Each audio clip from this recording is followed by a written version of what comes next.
We need to talk because while most of us were scrolling our feeds, maybe checking fantasy football scores, the single biggest financial shift in modern history just happened, and almost nobody noticed. They absolutely missed it. And the real betrayal here isn't just the news itself, it's how it happened.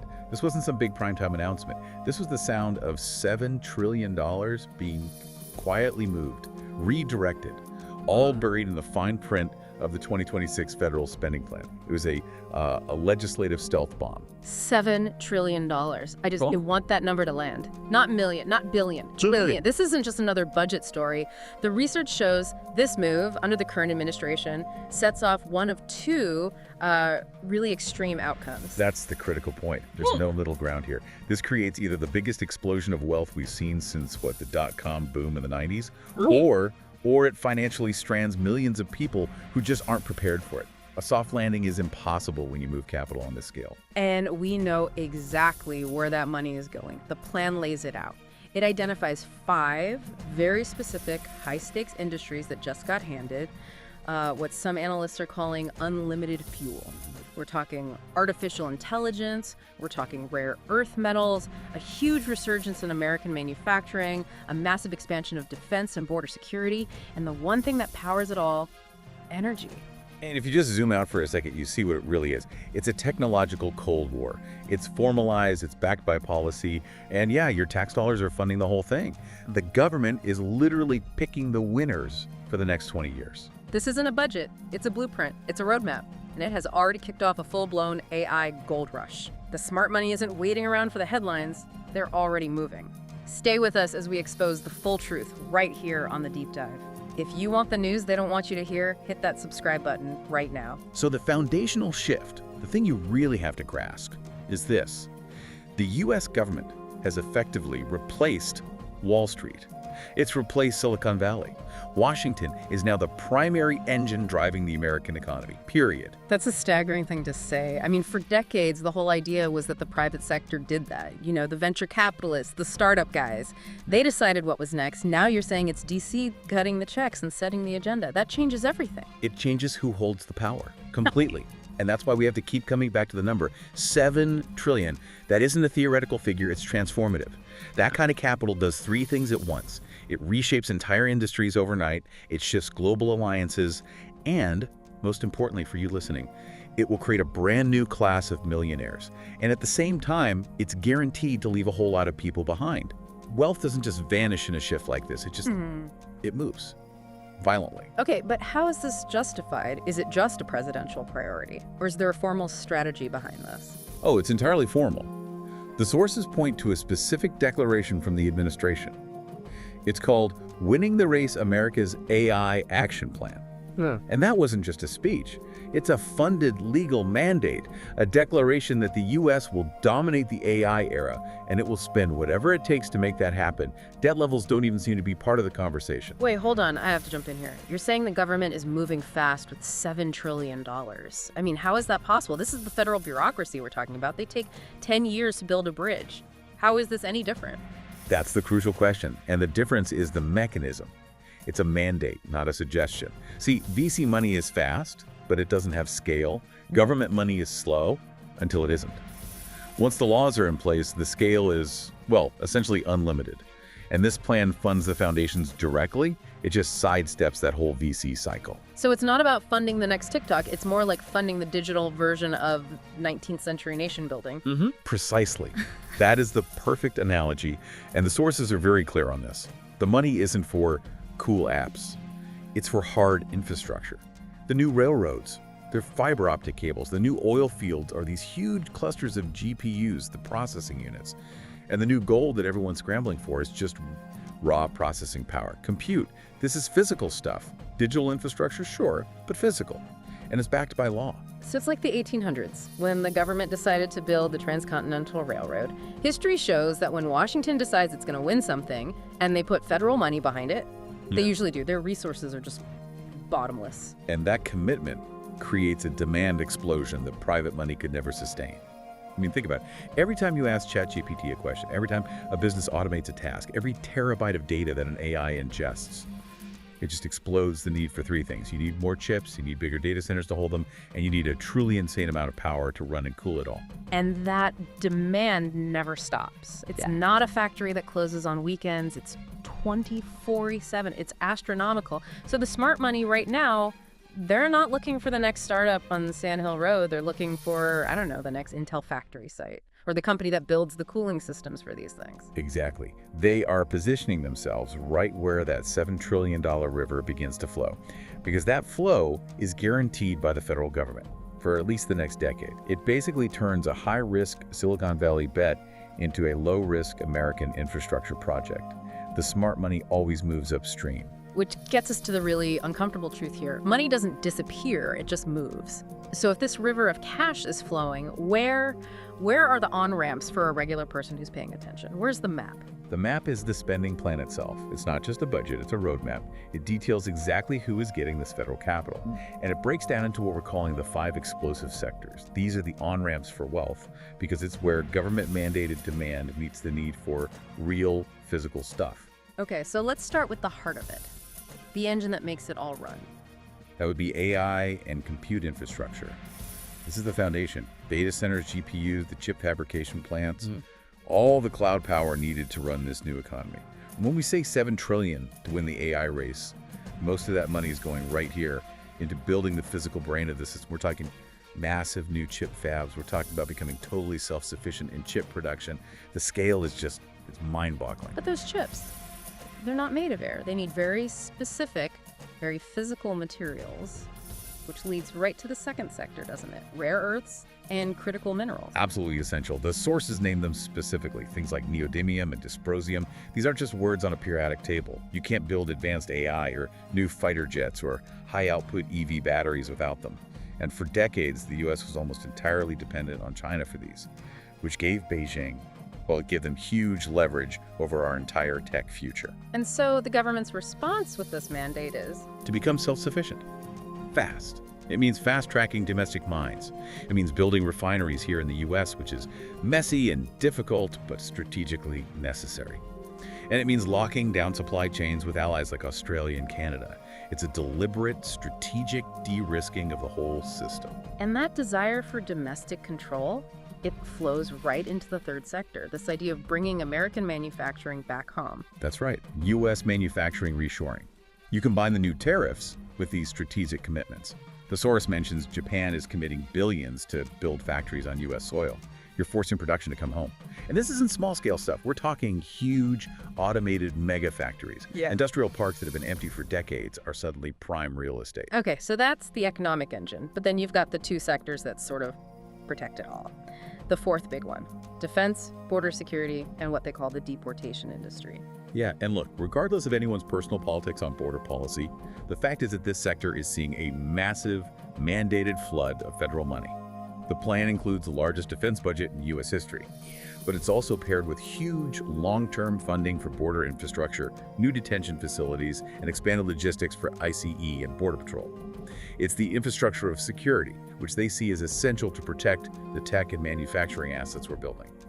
And then number 5, the one thing that everything we just talked about absolutely cannot function without, the universal bottleneck, energy, and specifically nuclear reinforcement. This part is so critical because AI, as one source put it, eats power like a monster. A single big data center can use the same amount of power as a small city, a city that never sleeps and demands perfect, uninterrupted power 24/7. You can't run the future on intermittent sources. So the spending plan is aggressively pushing nuclear energy, especially these new small modular reactors and natural gas. They're seen as the only things that can reliably feed this insatiable demand. Okay, so we have the 5 categories, but here's the part that feels counterintuitive. The real money isn't going to the person who makes a cool AI app.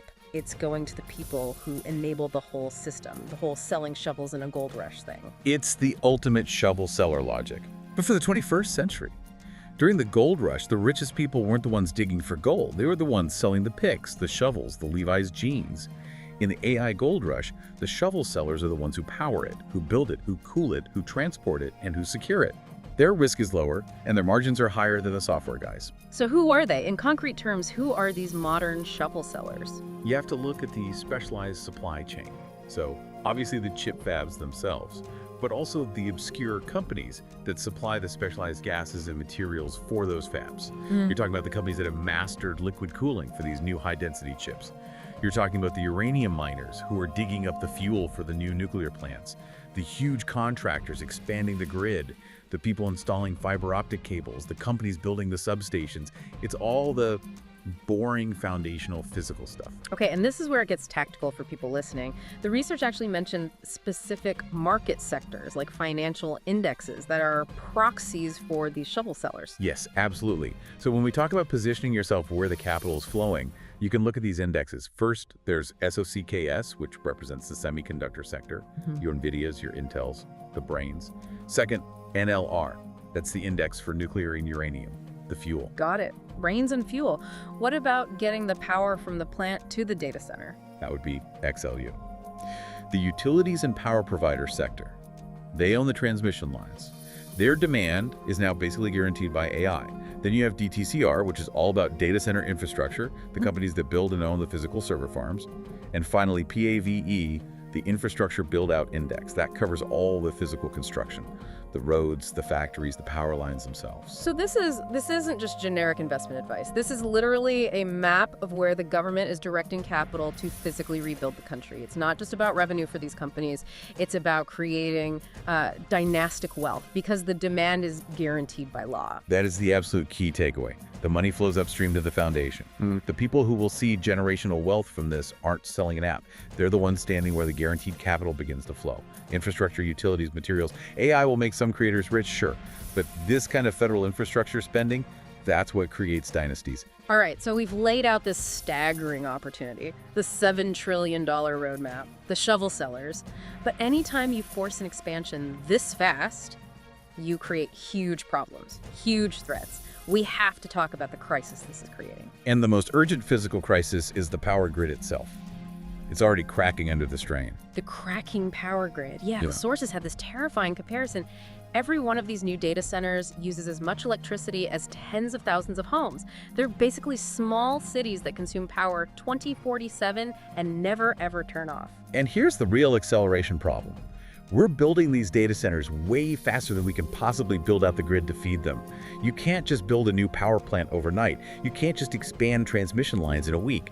The analogy someone used was perfect. It's like bolting a rocket engine to a lawnmower. It's going to tear itself apart. So what does that look like in the real world? When demand just completely outruns supply on that scale, this is more than just a brownout on a hot day. The consequences are immediate and brutal. We are talking about widespread rolling blackouts, not just for homes, but for businesses, for factories. We're talking about down digital infrastructure, AI systems just freezing. We're building the world's most advanced digital brain, but we're at serious risk of not being able to feed it enough electricity to keep it running. And then you get the economic impact. You've got industry, homes, a growing fleet of EVs, the new factories, and these giant AI clusters, all competing for the same kilowatt of power. Price spikes are inevitable, and they'll be dramatic. Access to reliable power stops being a given and starts becoming a very expensive privilege. This is why the federal plan is so hyper-focused on nuclear and natural gas. They see this crisis coming, and they know renewables alone can't solve it. The grid stability is an existential threat to the whole plan. Okay, that's the immediate physical threat. But there's a social threat too, one that hits a lot closer to home for most people: the labor reset, the shrinking of the human payroll. This is where most people are going to feel the pain long before they see any opportunity. It's a very simple and very painful equation. As AI gets more capable, the need for human workers to do repetitive tasks just shrinks. We're in the middle of a quiet squeeze on the middle class right now.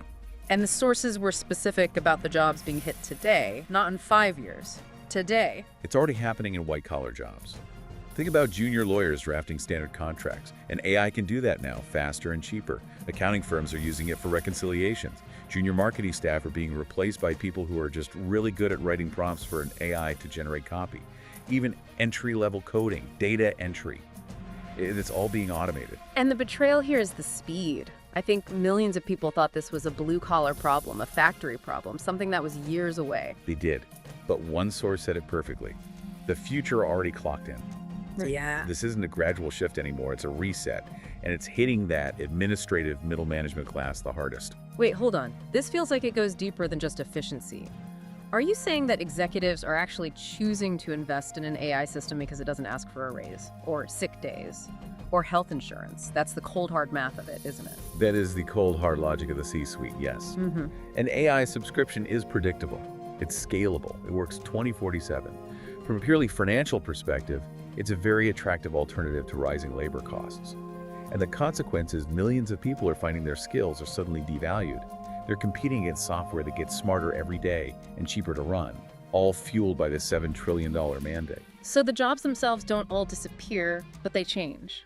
What's the dividing line between the person who becomes obsolete and the person who thrives? The shift is radical. You stop doing the work, and you start managing the systems that do the work. The division will be razor sharp. It's between those who adapt and learn these new tools and those who wait.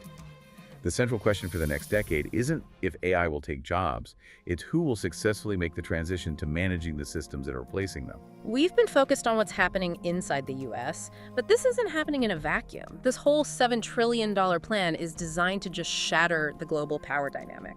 Let's talk about geopolitics.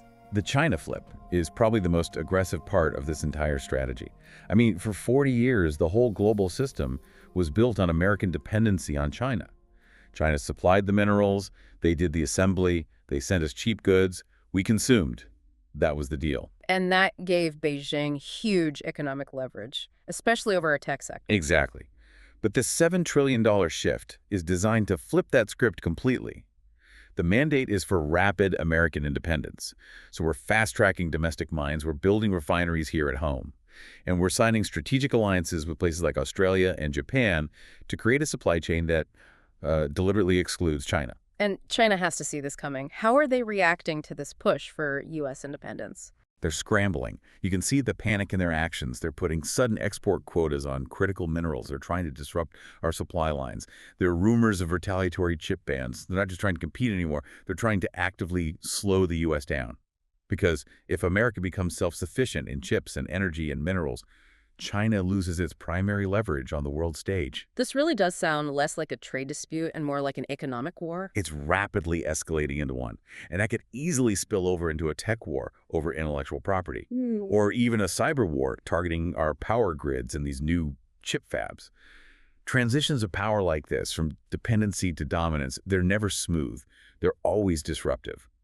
But for the people on the right side of that disruption, there's always massive opportunity. Okay, let's connect this huge digital geopolitical story back to something tangible, something physical, the real estate revolution. Right. We talk about the cloud, but the cloud lives on land, data centers, chip factories. Yeah. They have a huge, very specific physical footprint. They need land, they need power, they need fiber. And the federal government is getting directly involved in providing that land, right? Oh, absolutely. For months, they've been opening up millions of acres of federal land, selling it or leasing it for exactly this, for tech hubs, for new factories. You're seeing huge tracts of land in Texas, Arizona, Nevada being rezoned and prepped for these mega projects. So you get these new AI boom towns. It really is like the railroad expansion all over again. It's the perfect modern analogy. In the 1800s, if the railroad came to your town, you boomed. If it passed you by, you faded away. Today, the new railroad tracks are the high-capacity power lines and the fiber corridors. The new boom towns are popping up wherever a new chip fab or a massive data center campus lands.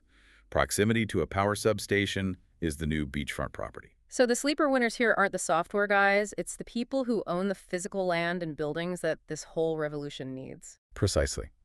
We're talking about specialized real estate investment trusts, or REITs, that only own data centers. We're talking about the firms that manage these huge industrial parks being built near these new tech hubs. Investing is shifting to where America is physically rebuilding. Money follows construction. It always has. This is a chance to own a piece of the physical future. So let's put all this together. The $7 trillion, the 5 sectors, the grid crisis, the global power shift. Put this moment into historical context for us, because it just feels bigger. It is bigger. This is the fourth and by far the largest wealth wave in recent memory. You can map them out. 1999 was the first .com internet wave that was all hype. 2010 was the second wave, social media and mobile apps fueled by venture capital. 2020 was the third, with crypto and software driven by super low interest rates. And this wave, 2025 and beyond, this is different. What makes this one so different? The fuel source. The previous waves were speculative. This wave is fueled by trillions in guaranteed government spending on hard, physical infrastructure, factories, power grids, land, chip fabs. This has a scale that venture capital can't even dream of. Smart investors aren't just reading headlines, they're reading policy documents. And that timeline is critical. You said government money moves slow and then all at once. Where are we on that timeline? We are right at the beginning of the all-at-once phase. The laws are passed, the money is allocated, the contracts are being signed.